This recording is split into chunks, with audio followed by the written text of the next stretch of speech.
Hafaday, Guam, and the world, we've officially cleared the first week of 2021, and boy, was it crazy. Well, at least stateside. But in our part of the ocean, we're making progress. I'm Peter Santos, and here's your trend spotting report.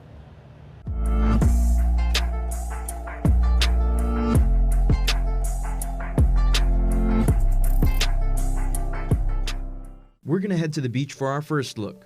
While most were enjoying the sun and sand, a few people over the last weekend found themselves in distress in some rough waters. On Saturday, the Guam Fire Department and U.S. Coast Guard reported to a pair of distressed kayakers off the Maritzo Pier. Luckily, both kayakers made it to shore. Later that day, GFD were on their toes again, responding to paddleboarders behind the Hyatt Regency Guam in Tumon. The paddleboarders included an adult and 3 children on one board, and luckily, they were helped by a pair of Good Samaritans. The paddleboarders were able to make it to shore safely with their help. And late Sunday afternoon, GFD were responding again to a distressed paddleboarder in Tumon, this time at Matapang Beach. Lifeguards called 911 and emergency responders were able to rescue 2 males. Both were okay and were brought back to the shore by a rescue boat. Lots of you chimed in on social media, including pxp.enterprise, who said, "Hoping they're okay, and a big thank you to our everyday heroes. # first responders."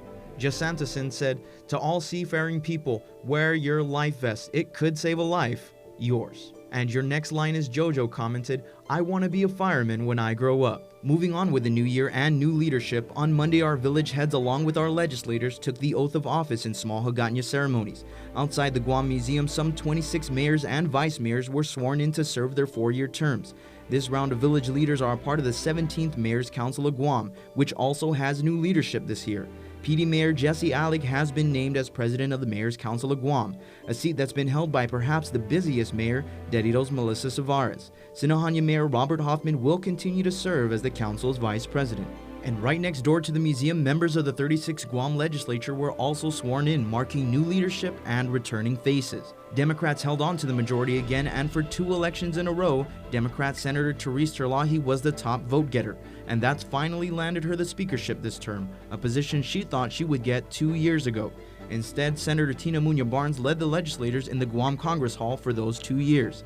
Now Barnes serves as Vice Speaker. Democratic leadership also includes Legislative Secretary Amanda Shelton, Committee on Rules Tina Muñoz Barnes, Majority Leader Talina Nelson, Assistant Majority Leader Amanda Shelton, Majority Whip Sabina Perez, and Assistant Majority Whip Josen Augustine. And on the other side of the aisle, Republicans elected Senator James Moylan as Minority Leader, with Senator Frank F. Blas Jr. as Minority Whip. And in legislature management, Carlo Branch is back at the Guam Congress Hall, serving as Executive Director. Branch is no stranger to the legislature because he briefly served in the same position during the 35th Guam legislature. He then got picked up by Governor Lulian Guerrero, working as her policy director. Our viewers sent in their well wishes, including Damon Luta, who said, "Congratulations, Senator Therese Terlahi." Nictori59 also said, "Congratulations."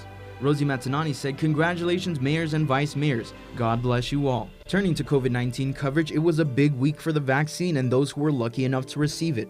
Our healthcare professionals who received the first doses of the Pfizer vaccine were back for the needed second dose.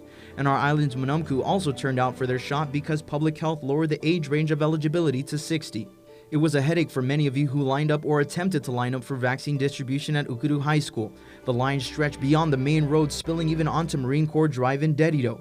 On Thursday, at least, Public Health was able to partner with the Guam Regional Medical City, which rerouted some 150 residents to the hospital to receive the vaccine. Now, many of you were frustrated with the traffic, but most especially the long lines. Cheryl Jensen wrote, "After hours in the car waiting to turn to Ukudu, I was told I was in the wrong line and to go home. Not gonna try that again. We'll try to stay well until I can get vaccine at my clinic." Richard Fee said, "It was appalling. We tried twice, but 2 to 3 mile lines were too much for old people." And Christina said, "The traffic line was so bad we turned around and left." We asked you if you plan to get the vaccine. 47% of you said yes, while 53% said you're going to take a pass. Now we're going to take a big shift to Washington, D.C., where our nation's capital was under siege. On Thursday, Guam time, we watched Trump supporters breach the Capitol building and storm the halls of Congress. Just hours before, President Donald Trump held his Save America rally in front of the White House, calling for his supporters to head to Capitol Hill. Members of Congress were meeting with Vice President Mike Pence to certify the presidential elections, sealing the fate of Joe Biden as the next president. Trump told his supporters, quote, "You'll never take back our country with weakness. You have to show strength." And that they did. KUAM tried to reach out to our representative in Congress, Guam delegate Michael San Nicolas, who did not respond to us, but CNMI delegate Gregorio Kalili Sablan did call us back and shared his take on the horror. Sablan had a stroke of luck deciding to take a lunch break during session at the right time. Only when I got to my apartment, we were evacuated. There was a bomb threat. There was a bomb behind my apartment building and the RNC. And so, yeah, I was out in the cold for about 4 hours. The Capitol Hill police asked me if they wanted to take me to a safe place, and I said, well, I'm safe out here. I don't want to say this, but yeah, there were terrorists in our capital today, the seat of our government. They breached the Capitol and they went in. They went through offices. And actually, immediately Capitol Hill Police gave out notices that if you're in your office, you lock your door, turn off the TV, turn off your cell phone ringer, and don't make any noise, because they breached the Capitol, and this is a shame. Not in America. We're not a third world country. During the siege, a woman was shot as the mob took over the Capitol. She later died, and 3 other people died in medical emergencies. After the chaos subsided, Congress went back into session and confirmed President-elect Joe Biden as the 46th President of the United States of America. We will not be bullied. I am concerned, but I am not afraid. We will not be intimidated by these terrorists. We will continue to do our work for the people of America, the people of the Northern Marianas. While San Nicolas didn't return our messages, he did leave one on Facebook. He said, "We are safe and secured, Guam. Please pray for peace and healing for our country." Putting his 2 cents in, viewer Taliesin Esteban said, "You misspelled domestic terrorists." Well, that was scary, but now we're looking to refresh leadership in our nation. That's going to do it for us here on TrendSpotting. Remember to keep your distance, wear your mask, and let's get this new normal on. Till next time, adios.